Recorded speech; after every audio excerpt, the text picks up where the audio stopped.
여러분 안녕하십니까? 네, 이슈가 되는 사회 이슈들을 모아서 잘게 썰어드리는 썰프남의 손직입니다. 오늘도 좋은 말씀에 우리 최재열 원장님 함께 하셨습니다. 안녕하셨습니까? 네, 반갑습니다. 요즘에 이 트럼프 행정부가 들어서고 나서 뭐 난리가 이 관세 전쟁, 캐나다, 멕시코, 중국, 뭐 어저께도 보니까 뉴스에 캐나다가 그러니까 말이죠. 캐나다한테 이 뭐라고 하셨는지 알죠? 51번째 주로 들어오라고 관세 내기시는 아주 센 나라네요. 이웃 나라인데. 트럼프가 저렇게 과욕을 내면 그 싸움은 집니다. 그렇죠. 왜냐하면 싸움이나 그런 것 같아요. 우리가 세계는 이 트럼프만 잘난 사람이 아니거든. 그렇죠. 서로가 경쟁을 하다 보면 서로가 양보할 부분을 양보해야 하는데 내가만 많이 받으려고 하면 요즘 그 소위 말하는 무역 전쟁이라는 게 나만 주인이고 너는 객이라는 게 없습니다. 서로 상호관계이기 때문에 내가 봤을 때 트럼프가 계속 좌우를 치다 보면 자기 힘에 의해서 자기가 죽습니다.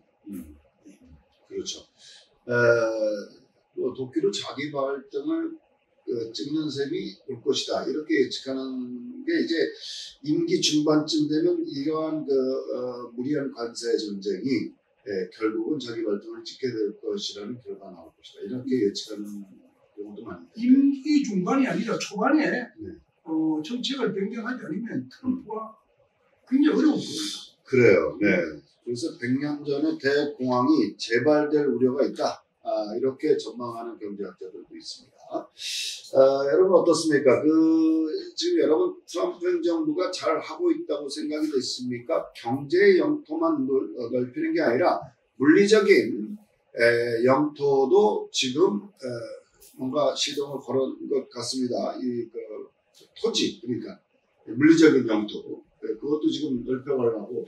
그러니까 뭐 지금 너무 드라이브를 거는 것 같아요. 그게 이제 우리가 옛날에는 국력하면 넓은 국토, 많은 인구, 부존 자원이 국력이라면 그렇죠. 오늘날은 인재가 있느냐 없느냐인데 트럼프처럼 저렇게 소위 말한 민주국가에서 그 리더십 카리스마가 너무 있으면 저게 독재가 되거든요. 좋은 그렇기 때문에 트럼프에 반하는 소위 말하는 그렇게 해서 안 됩니다 하는 사람을 몰아내다 보면 트럼프가 자기 스스로 갇히게 되는 겁니다. 자기 말고 없는 거예요. 그렇게 해서 이 트럼프가 마치 트럼프의 관세 정책이 100년 전에 실패한 정책처럼 저는 확실하게 실패한다고 봅니다. 그러세요? 사실 좀 시대착오적인 것 같아요. 요즘에 누가 영토를 높이고, 뭐 옛날에 2차 대전 전에 무슨 식민지를 한 것도 아니고. 그렇죠. 지금 이거는 조금. 그러니까 지금 트럼프가 나이가 80이 되니까 트럼프의 생각은 옛날의 생각에 국토의 개념에 묶여 있는 거예요. 그러니까 세계가 변하고 있는 게 제일 첫 번째가 국경이 없어지는 거. 그렇죠. 두 번째가 무력 침략에서 경제 침략으로 바뀌는 거.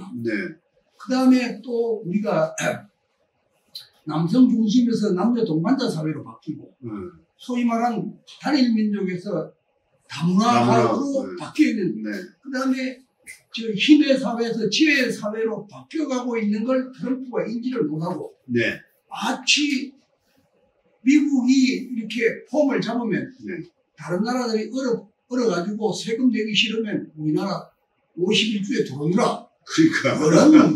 그거는 거의 너 이렇게 조금 대통령 오래 하고 싶으면 내 밑에 와서 장관해야 한다고 다른 거 없잖아요. 그거는 예의가 아니죠.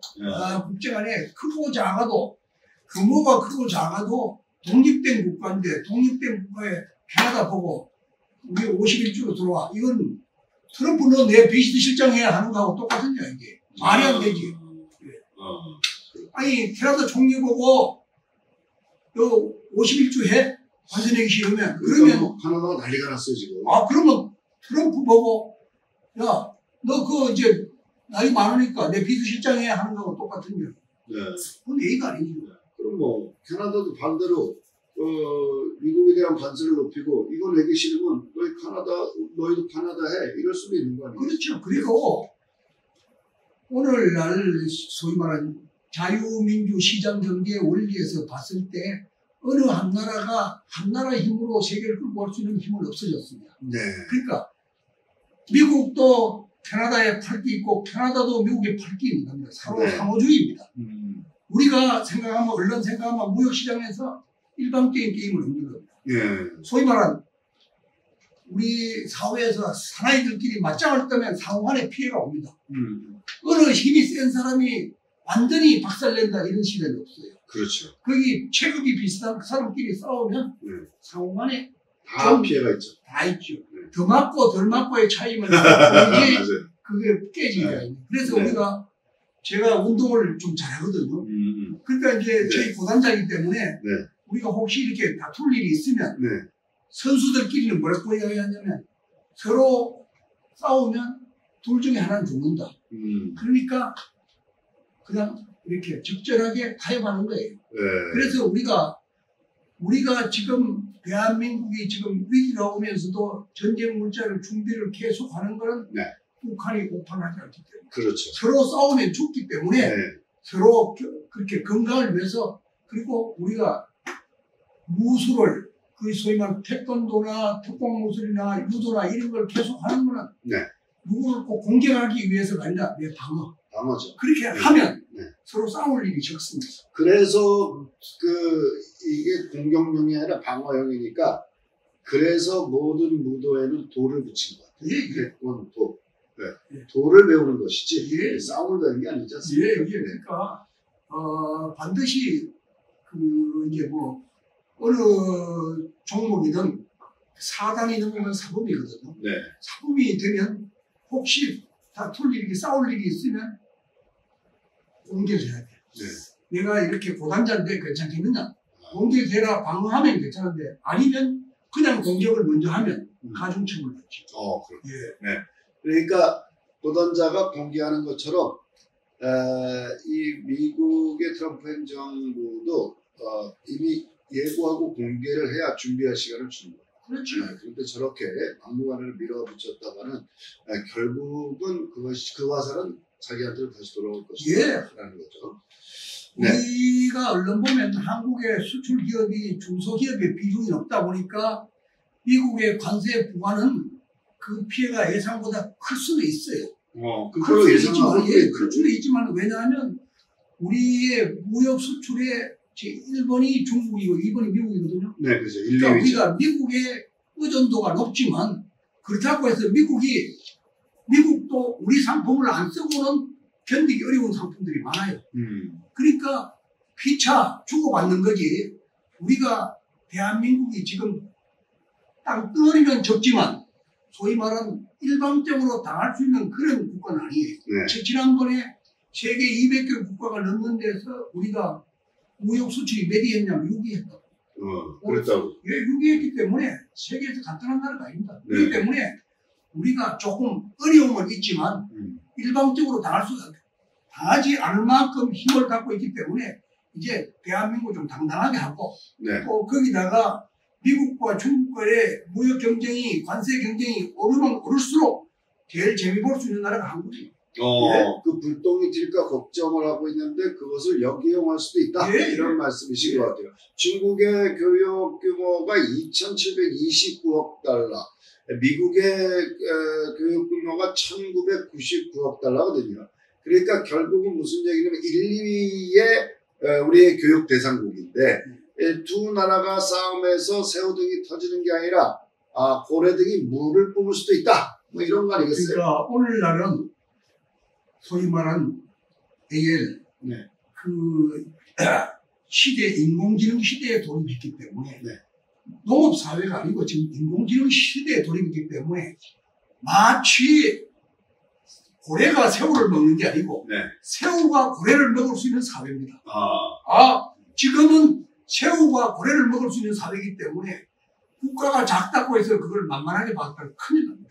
예, 그렇기 때문에 우리가 그 운동 선수들도 작은 선수가 큰 선수를 이기는 것처럼 우리가 대한민국이 소위 고래 사이에 새우 등 터지는 게 아니고 우리 새우가 미국과 중국을 좌지우지할 수 있는 힘이 있습니다. 네, 새우가 간단한 나라가 아닙니다. 네, 지혜롭게 잘 요리조리 가다 보면 고래가 따라오다 지칠 것 같아. 예. 네, 그래요. 네, 우리 뭐 또 관련 전망을 주셨는데, 그러나 트럼프 대통령은 최근 백악관에서 기자들과 만나서 한국에 대해서 반도체, 철강, 제약, 석유, 가스 등에 대한 관세를 부과하게 될 것이다. 라고 예고했단 말이에요. 네, 여기에 대해서 우리가 또 철저히 준비는 해야 될 것 같긴 합니다. 예, 그러니까 우리가 기획재정부 차관 김영동 대표가 우리가 고래 싸우면 새우 등 터질 것 같으니까 조심해야 한다는 말은 우리 소위 말하는 수출하는 사람들, 네. 그 사업하는 사람들에게 경종을 울려주지만 네. 그렇다고 해서 우리가 낙심할 필요는 없다. 우리가 미국이 요구하는 걸 우리가 안 들어준다고 해서 네. 미국이 우리한테 제재를 가할 수 있냐? 그렇지 않아요. 왜냐하면 미국도 제일 중요한 게 뭡니까? 해양에서 군함이 제일 중요한데 군함 수리를, 군함 제조라 군함 수리를 대한민국 말고 할 데가 없습니다. 그러니까. 예, 그리고 미국 누가 안 해? 오케이, 군함 우리 수리 못해. 미국이 엎어집니다. 네, 좀 강하게 나갈 필요가 있다. 끌려다닐 것이 아니라. 우리가 트럼프한테 끌려다닐 필요가 없습니다. 트럼프가 제일 먼저 취임하고 나서 우리나라에 한 얘기가 조선 얘기거든요. 예. 네, 한국은 조선이 강하니까 잘 부탁한다. 이런 얘기를 했어요. 네, 그럼 어떻게든 우리도 맞받아치는 전략을 가져갈 수도 있다. 그리고 세계에서 반도체, 한국 반도체를 안 써보는 그 소위 말하는 전자제품 나올 수가 없습니다. 네. 예, 우리가 그 소위 삼성하고 SK하고 이렇게 우리가 이 세계 시장에 거의 한 40% 정도 점령할 거예요. 네, 그러니까 세계 시장에서 한국의 반도체를 쓰지 않고는 생산할 수 없는 전자제품이 30~40% 되는 거예요. 우리 최 원장님 말씀 잘 들으십시오. 한국의 반도체 안 쓰면 그 나라 반토막 납니다. 네, 이거 아주 중요한 거예요. 우리가 그만큼 힘이 있다는 겁니다. 자, 트럼프 2기 행정부의 고관세 정책이 1930년대의 공황처럼 캐나다, 그리고 멕시코, 중국, 물론 유럽연합 등의 보복 관세를 또 유발시켜서 세계 무역의 급격한 쇠퇴를 불러일으킬 가능성이 있다고 전망을 하고, 트럼프 행정부의 많은 경제학자들이 경고를 하고 있어요. 이 와중에서, 자, 마지막으로 우리 최 원장님, 그러면 우리는 어떠한 전략과 미래를 미국에 대해서 내다볼 수 있습니까?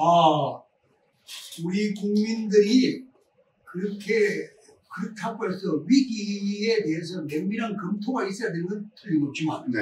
그렇다고 너무 위축할 필요가 없습니다. 그럼요. 왜? 네. 세상 돌아가는 이 시대로 우리가 소낙비가 쏟아질 때 보면 계속 내릴 것 같지만 우주의 자연현상에 의해서 잠깐 내리는지 소낙비가 며칠 내리는 경우는 세계에서 없습니다. 네, 비는 그러니까 소낙비는 오지만 그 소낙비는 곧 멈출 수 있고, 네.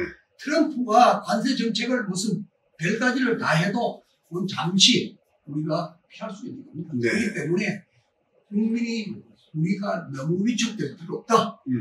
당당하게 대응하면 그 길이 있다. 그러니까 우리가 캄캄한 밤에 보면 이튿날 새벽이 안 올 것 같지만 그렇죠. 네. 그러니까 자연현상이고 우리가 1948년에 소위 말하는 그 국민 소득이 50불 때도 살았는데 그래요. 지금은 지금 세계 풍요로움 속에 살기 때문에 33,000 우리가 쉬운 말로 1년 내에 수출 안 해도 우리가 몇 년 먹는 데 지장 없습니다. 그만큼 우리가 강한 민족이고 그 위기에 대응하는 능력이 세계에서 뛰어난 민족이기 때문에 우리는 잘 이길 수 있다고 저는 확신하기 때문에 국민 여러분 자신감을 갖고 세계로 나아가면 반드시 대한민국은 다시 바로 설 수 있다는 확신을 갖고 있습니다. 최 원장님 말씀드리니까 저도 힘이 납니다. 네, 트럼프의 임기는 4년입니다. 40년이 아니라는 거 기억하시기 바랍니다. 자, 오늘도 좋은 말씀 주신 최대현 원장님 고맙습니다. 다음 시간에 다시 뵙겠습니다.